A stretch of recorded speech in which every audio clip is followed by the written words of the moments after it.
A paz do Senhor.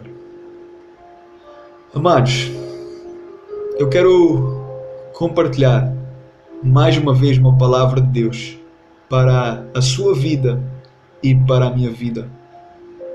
Nós estamos a cerca de 3 a 4 horas de finalizarmos então o ano de 2015 e de iniciarmos então um novo ano. Eu creio que esta palavra ela é uma palavra muito importante de nós ouvirmos, porque com certeza tem muita coisa errada que nós fizemos no ano de 2015, porque com certeza muitas vezes nós fizemos exceção de pessoas, porque com certeza muitas vezes nós tivemos indiferença, descaso do cativo, do pecador, do ímpio, porque muitas vezes nós fomos simplesmente indiferentes a eles. Então eu quero compartilhar algo de Deus sobre isso, para que nós venhamos mudar isso, para que nós venhamos agir de maneira diferente, proceder de maneira diferente deste novo ano que está se iniciando. Amém? Eu quero ler com vocês 2 versículos que está lá na segunda carta de Paulo aos Tessalonicenses, no capítulo 3, do versículo 6 e 7, que diz assim: Mandamos-vos, porém, irmãos, em nome do Senhor Jesus Cristo, que vos aparteis de todo o irmão que anda desordenadamente, e não segundo a tradição que de nós recebeu, porque vós mesmos sabeis como deveis imitar-nos, porque nós não nos portamos desordenadamente entre vocês. Queridos, então nós temos aqui uma palavra que com certeza ela tem trazido uma grande confusão entre nós, entre os crentes, onde tem então trazido desprezo, descaso e indiferença para aqueles então que se acham corretos, certos e caminhando então na verdade, para com aqueles que estão então desviados, para com aqueles que estão presos, para com aqueles que estão escravos, para com aqueles que estão então viciados e em cima do muro. E o apóstolo Paulo aqui, ele exorta então os fiéis da igreja de Tessalónica a se separarem daqueles então que andavam de maneira errada, daqueles que andavam então de maneira perversa, daqueles que andavam então de qualquer jeito e de qualquer maneira. Mas nós vamos ver e nós precisamos entender que aqui o apóstolo em nenhuma hora ele falou para que eles os deixassem de amar, para que eles não ajudassem então o seu próximo, para que eles não se dispusessem para ajudar os seus próximos. Pelo contrário, se nós formos ler um pouco mais para a frente, no capítulo 3 ainda, no versículo 13, nós vamos ver que o apóstolo Paulo, ele escreve então para a igreja de Tessalónica e ele diz assim: E vós, irmãos, não vos canseis de fazer o bem.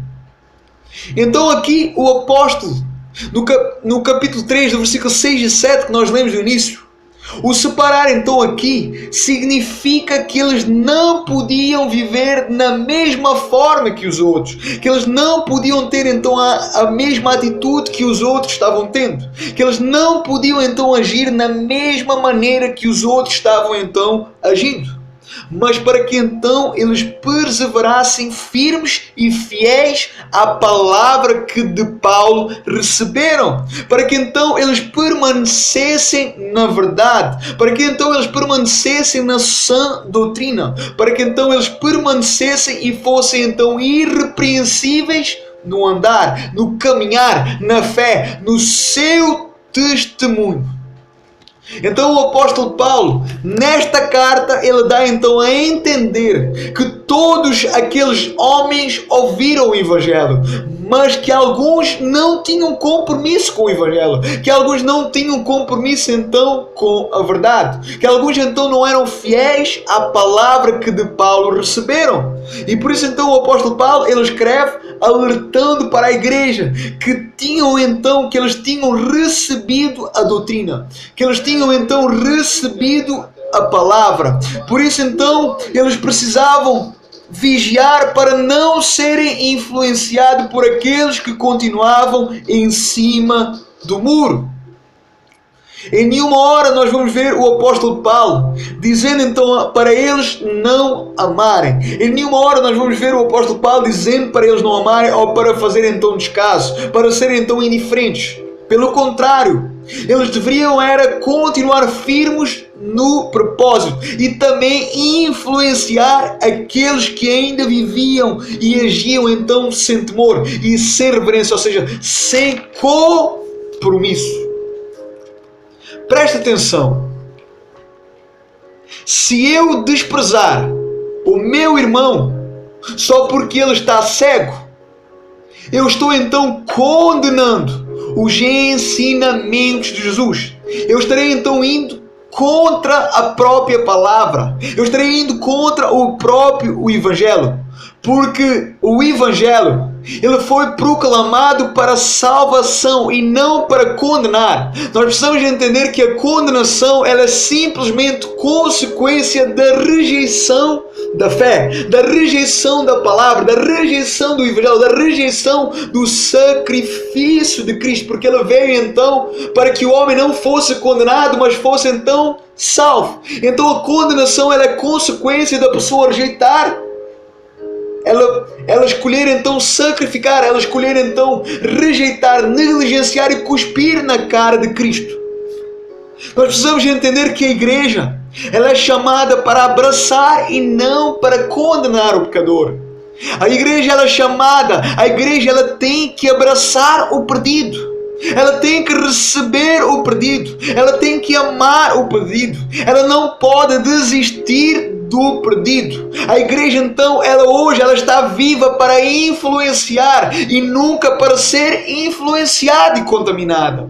O pecador então, ele quando entra na presença de Deus então ele sendo 3 vezes santo, Deus então ele sendo santo, o pecador então, Deus então ele não vai ser influenciado pelo pecado do pecador.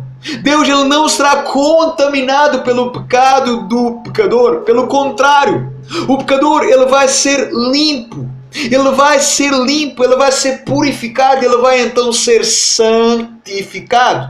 Então este é o propósito da igreja. Este então é o propósito do povo de Deus. Ser luz do mundo. Ser luz então para aqueles que ainda estão em trevas. Ser então cura para aqueles que estão doentes. Abraçar então os cansados e desanimados. E então partilhar a paz, a alegria, o amor de Deus. Produzir então a palavra no coração do cativo, do pecador, do ímpio. Produzir então vida naquele que ainda está morto e condenado, salvando então o condenado, apresentando então ao condenado a justificação e a redenção ao cativo, ao pecador, apresentar então o plano de resgate, o plano de salvação que é Cristo, que é apresentado então pelo Evangelho, pela fé em Cristo. Então, em nome de Jesus, não fuja desse homem e nessa mulher por causa então do pecado dela, por causa então da ignorância dela. Pelo contrário, invista tempo, ora, interceda, peça a Deus que o guie e que o direcione. Peça então a Deus que o use. Peça então a Deus que o capacite. Peça então a Deus para que lhe capacite a falar, a evangelizar, a servir, a ir então ao cativo, a ir então ao oprimido, a amar o cativo, a amar o oprimido, a ter então paixão por ele, a ter então misericórdia e compaixão por ele. Nós estamos então entrando no ano de 2016. Falta então apenas algumas horas. Então, em nome de Jesus, que nós possamos entrar em 2016 de maneira diferente, que nós possamos então fazer de maneira diferente, que nós possamos então servir de maneira diferente, amar de maneira diferente, deixar então toda a diferença, todo o descaso, e então que nós possamos então ser gratos. Lembre-se, seja grato. A gratidão a Deus, ela nos faz lembrar de quem nós éramos no passado e aquilo que Deus fez na nossa vida, aquilo que Deus nos fez. Isso simplesmente é graça de Deus. É graças ao próprio Deus.